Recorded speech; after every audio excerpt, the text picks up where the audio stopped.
On est en 2024 et depuis quelques années, le contenu majoritaire de Minecraft sur YouTube est considéré comme nul, cancer et clickbait. Le contenu actuel est considéré comme du travail bâclé et énormément plagié d'américains. Le contenu populaire sur YouTube ressemble maintenant à ceci. Oh les gars, vous avez vu la fille à l'école là, la nouvelle? Elle fait que de me regarder, elle me stresse trop. Non, elle me regarde moi les gars. Parce que je suis un beau gosse. Arrête. Regarde-moi, parce que moi je suis Arrête trop de beau. regarder tel cadeau comme ça. Hein. Alors qu'avant le type de contenu populaire en 2017-2018, c'était ceci. Je demande c'est quoi, j'espère que vous allez bien, wesh l'équipe, ça farte, on a... T'es sérieux, man? En faction. Igit, la vie de ma mère. C'est moi qui tue. À telle forme accusé de GTA.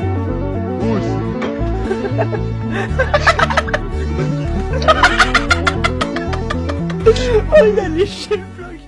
Je pense que vous l'avez remarqué, mais le contenu est de plus en plus orienté vers les enfants. Les générations précédentes se demandant pourquoi le nouveau contenu tendance est devenu totalement débile. Pourquoi les youtubeurs sont passés à faire des vidéos que beaucoup aiment et que maintenant énormément critiquent. Pourquoi le public actuel sur Minecraft préfère des vidéos qui sont de moins en moins travaillées Oh les gars, vous avez vu la fille à l'école là, et orientées vers les enfants. Le centre d'intérêt du public qui se rapproche de plus en plus vers du contenu nul, cancer et clickbait dont on parlait. On a plein de youtubeurs qui sont passés à faire des vidéos Minecraft basiques à des vidéos orientées vers les enfants. Comme par exemple Force Jumper qui faisait des vidéos très bien travaillées et qui maintenant est passé à faire des shorts ou des vidéos Roblox tournées en un unique enregistrement.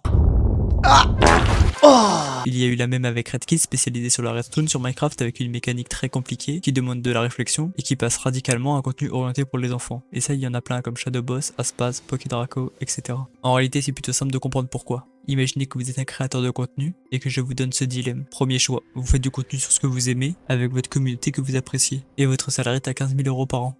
Deuxième choix, vous faites du contenu sur ce que vous n'aimez pas trop réaliser avec une communauté que vous n'appréciez pas véritablement car elle ne vous intéresse pas. Et votre salaire est à 15 000 € aussi par an. Logiquement, vous allez choisir le premier choix. Mais si maintenant je mets le salaire à 80 000 € par an pour le choix numéro 2, est-ce que vous maintenez votre réponse? Honnêtement, je ne pense pas. Si vous avez réellement conscience de la valeur de l'argent, vous choisirez comme la plupart des gens le choix numéro 2. Et surtout si je vous dis qu'à la place de travailler 10 heures par vidéo, vous travaillerez au maximum 3 heures sur une vidéo. Ça, c'est la raison de pourquoi les créateurs de contenu se tournent sur du contenu optimisé pour divertir les enfants. Maintenant, posons-nous la question de pourquoi le public regarde ce genre de vidéos alors qu'elles sont de plus en plus nulles, cancer et clickbait.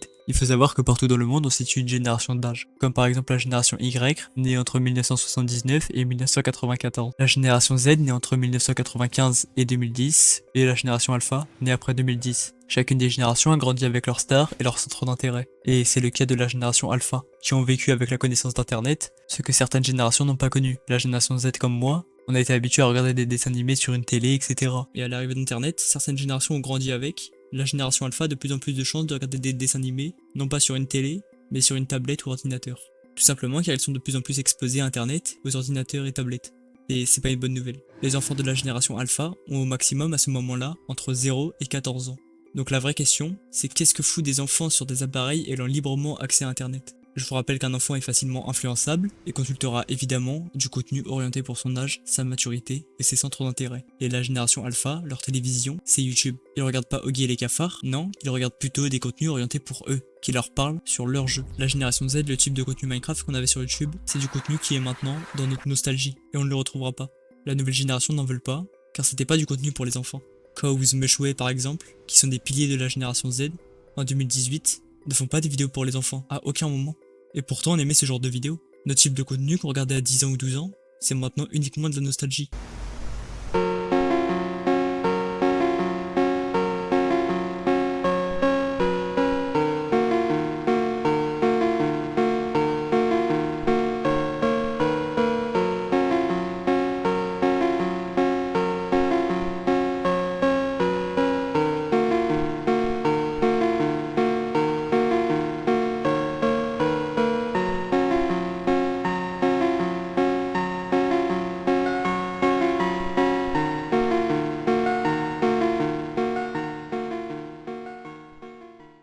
Ah, ça manque, hein. Maintenant, vous savez pourquoi le contenu sur YouTube a changé pour devenir un contenu pour les enfants. L'argent n'est plus un manque, et surtout, il y a un large public. Énormément d'enfants ont accès à YouTube malgré leur âge. Maintenant, je vais vous dire pourquoi vous n'aimez pas ce genre de contenu. En fait, tout est une question d'âge et de maturité. Si vous donnez à regarder des dessins animés, je sais pas, type Ziggy Charco, Oggy et les cafards à un enfant de 8 ans, mais si vous donnez à regarder la même chose à un grand-père de 70 ans, il va se faire chier. Et oui, Vos centres d'intérêt changent au cours de vos vies. Kerfworld, ancien youtubeur Minecraft, est maintenant streamer et stream uniquement sur un jeu, Valorant. Kao vous a fait un saut sur Fortnite, et plein d'autres encore. Vous allez pas toujours jouer au même jeu, toujours regarder les mêmes vidéos. Le véritable problème dans les vidéos orientées vers les enfants, c'est que certains youtubeurs se servent de cette communauté pour les arnaquer. La première vraie arnaque que j'ai connue sur YouTube, c'est ça.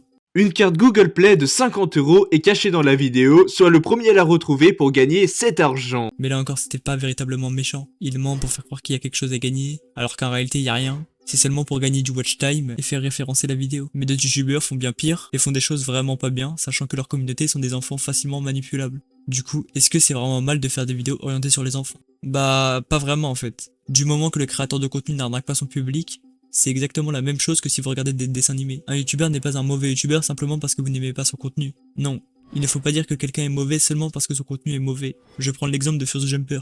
First Jumper, c'est quelqu'un qui plagiait énormément des Américains, sur ses shorts, sur ses miniatures, mais pourtant First Jumper, l'homme derrière cette chaîne, n'est pas quelqu'un de mauvais. Il fait simplement des vidéos orientées vers les enfants, mais rien de plus. Il arnaque personne, il ne ment pas. First Jumper ne représente pas un danger. Oui, il a plagié des miniatures, oui, il a volé des shorts, mais la personne est totalement clean. Dans un sens, First Jumper n'est pas quelqu'un de très malhonnête.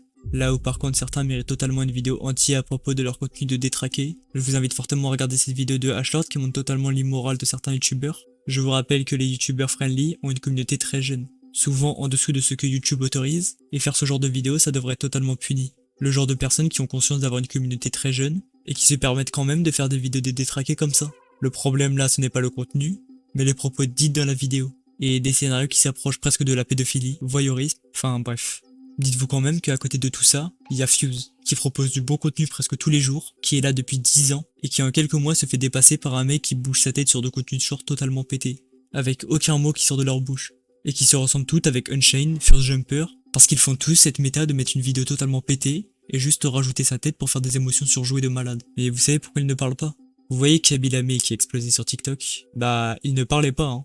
Et pourtant, il y avait tout type de nationalité qui le suivait. Parce que tout le monde comprend ses simples mouvements. Les youtubeurs Minecraft font exactement la même méthode que Kabilame. Le changement de contenu est compréhensible pour les créateurs, qui cherchent simplement à gagner plus de revenus. En fin de compte, le contenu pour les enfants n'est pas véritablement dérangeant. Tant que le créateur derrière tout ça n'arnaque pas sa communauté et ne fait pas des vidéos totalement immorales. Tant que ça fait du contenu qui plaise à nos petits frères et petites sœurs, sans les mettre en danger, tout va bien.